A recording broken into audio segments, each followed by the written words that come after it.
والصلاة والسلام على سید الانبیاء والمرسلین وعلی آلہ واصحابہ وذریاتہ اجمعین۔ کتاب البیوع ہماری چل رہی ہے۔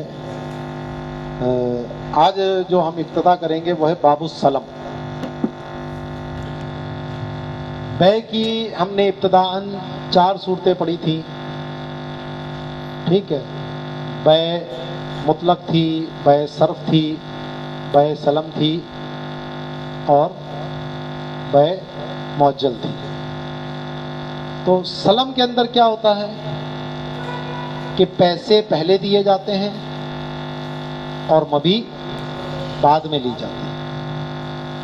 تو یہ اصل میں معدوم کی بیع ہے، اور معدوم کی بیع شرعاً جائز نہیں ہے۔ لیکن اس دور میں جو کاشتکار ہوتے تھے ان کو ضرورت ہوتی تھی کہ پیسے ان کے پاس پہلے موجود ہیں، اور یہ آج تک کاشتکار کی فطرت میں ہے کہ جب فصل اترتی ہے تو اس سے بڑا بادشاہ دنیا میں کوئی نہیں، اور جب فصل لگانی ہو تو اس سے بڑا فقیر دنیا میں کوئی نہیں۔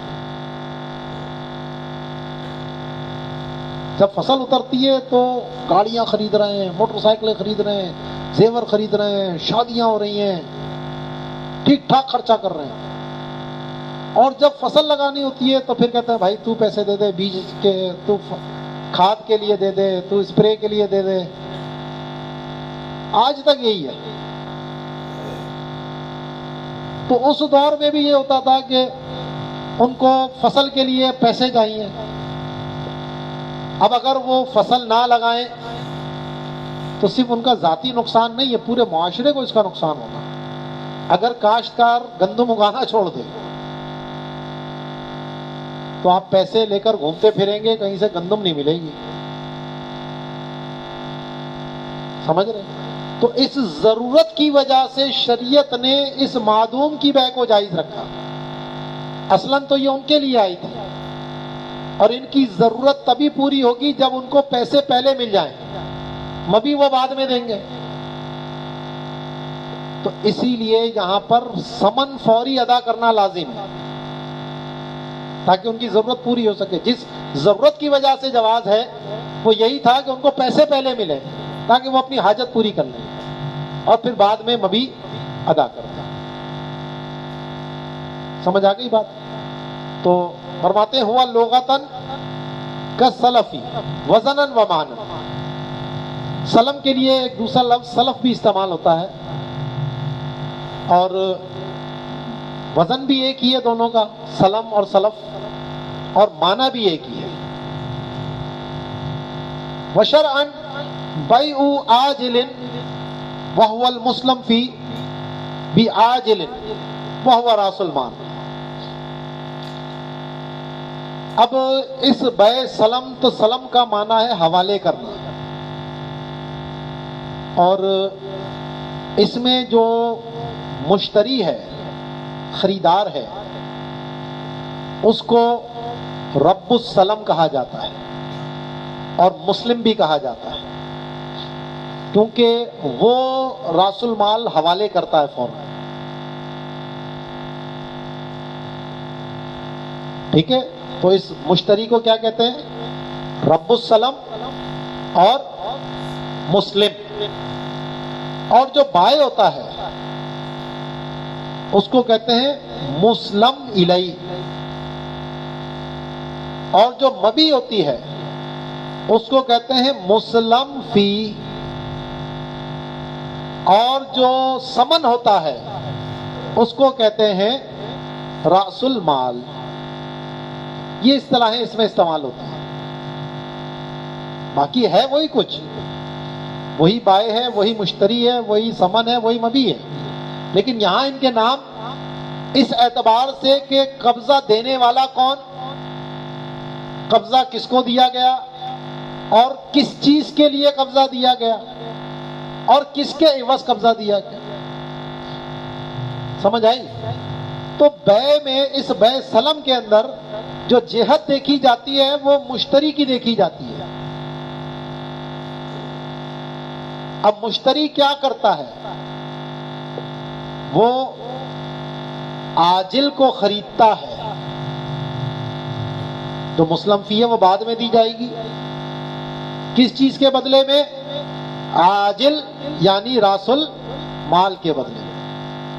تو یہاں جو ماتن نے لفظ استعمال کیا وہ لفظ بے استعمال کیا. تو علامہ شامی کہتے ہیں کہ یہاں پر لفظ بے کی جگہ لفظ شرا ہونا چاہیے تھا،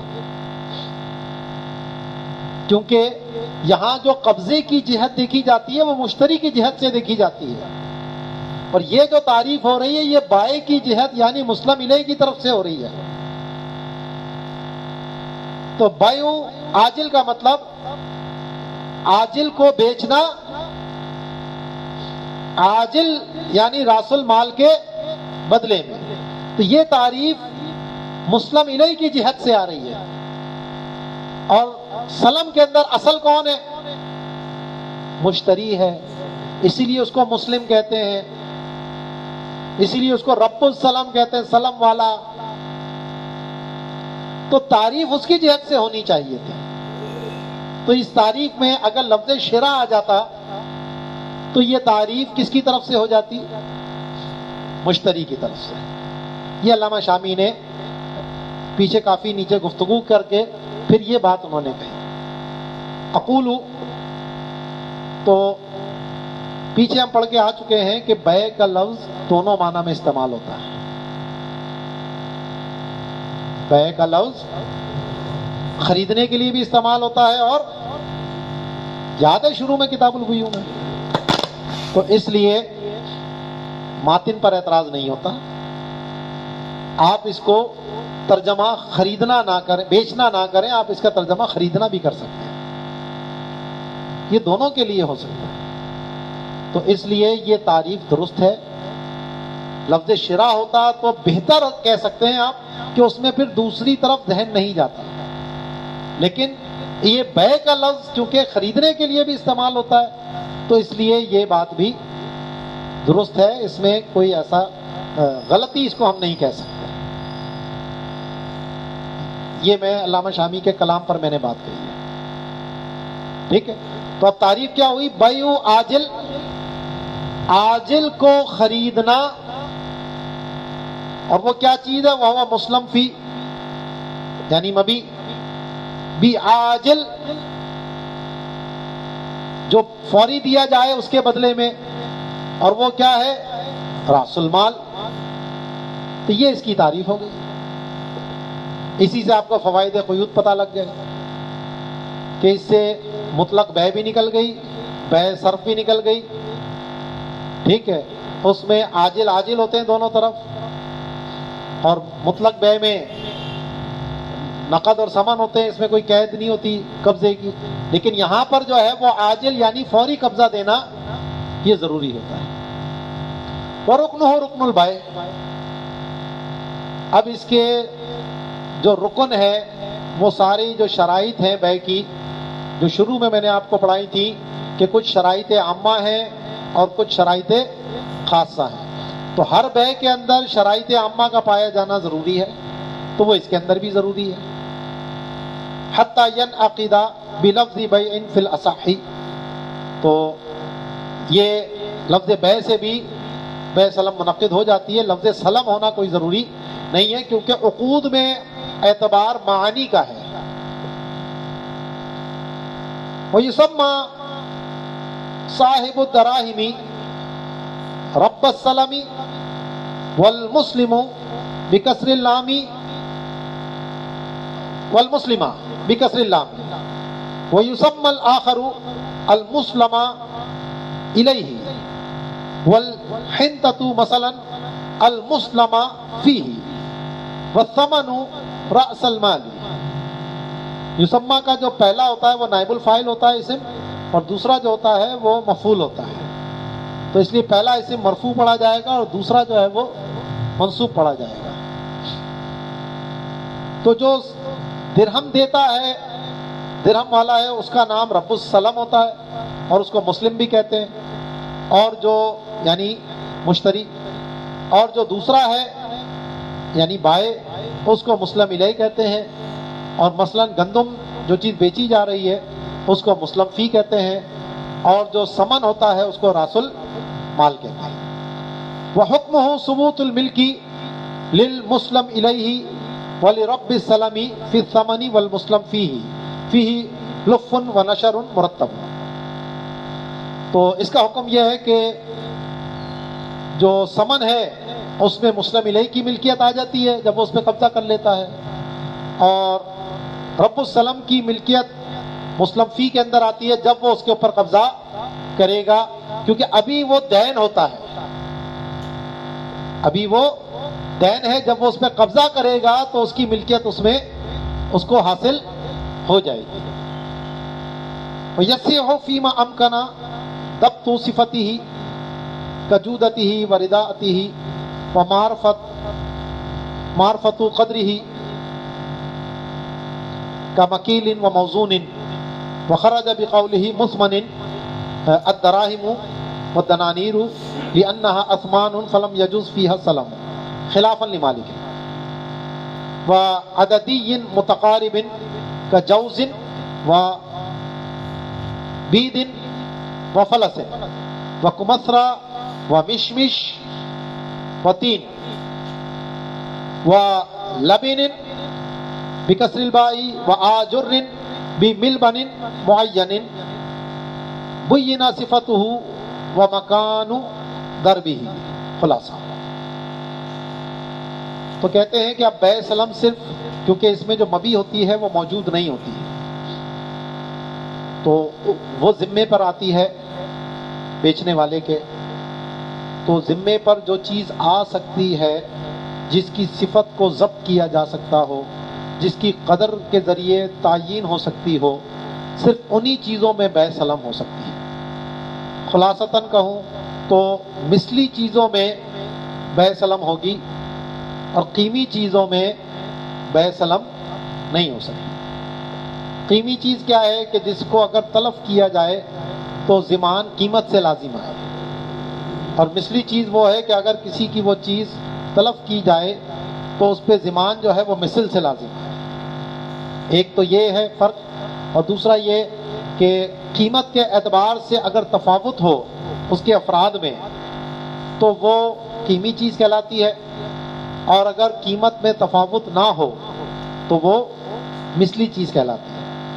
تو مثلی چیز کو صفات بیان کر کے ذمے پر لیا جا سکتا ہے، تو اسی لیے جو بیع سلم ہے وہ صرف مثلی چیزوں میں ہو سکتی ہے، قیمی چیزوں میں نہیں ہو سکتی۔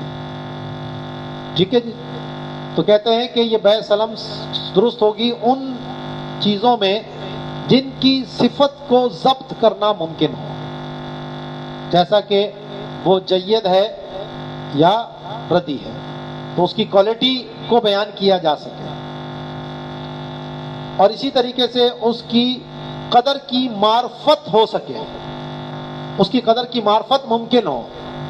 اس کا عطاب ضبط کے اوپر پڑ رہا ہے، جیسا کہ مکیلی چیزیں ہیں اور موزونی، کیونکہ مثلی چیزیں آپ کو پتا ہے مکیلی ہوتی ہیں اور موزونی ہوتی ہیں، اور اس قید یعنی مسمن کی قید سے یعنی مبی ہو تو مثلی چیزیں سونا چاندی کے سکے بھی ہوتے ہیں، تو اس قید سے وہ نکل گئے درہم و دینار کہ ان میں بیع سلم نہیں ہو سکتی، کیونکہ اس کی جو بیع ہوگی وہ تو کیا ہوگی، اگر دوسری طرف بھی نقد ہے تو بیع صرف ہو گئی، اور اگر دوسری طرف کوئی مثلی چیز ہے گندم وغیرہ ہے اور ایک طرف سونا ہے جو سونا بعد میں دیا جائے گا یا پہلے دیا جائے گا، اگر بعد میں دیا جائے گا تو وہ بیع معجل ہو گئی، اور اگر مبی پہلے دی جا رہی ہے اور کیا کہتے ہیں گندم پہلے دی جا رہی ہے اور پیسہ بعد میں آئے گا تو بیع معجل ہو گئی، اور اگر سونا پہلے دیا جا رہا ہے گندم بعد میں دی جائے گی تو پھر آپ کو پتا ہے کہ مبی جو ہے وہ معجل نہیں ہو سکتی،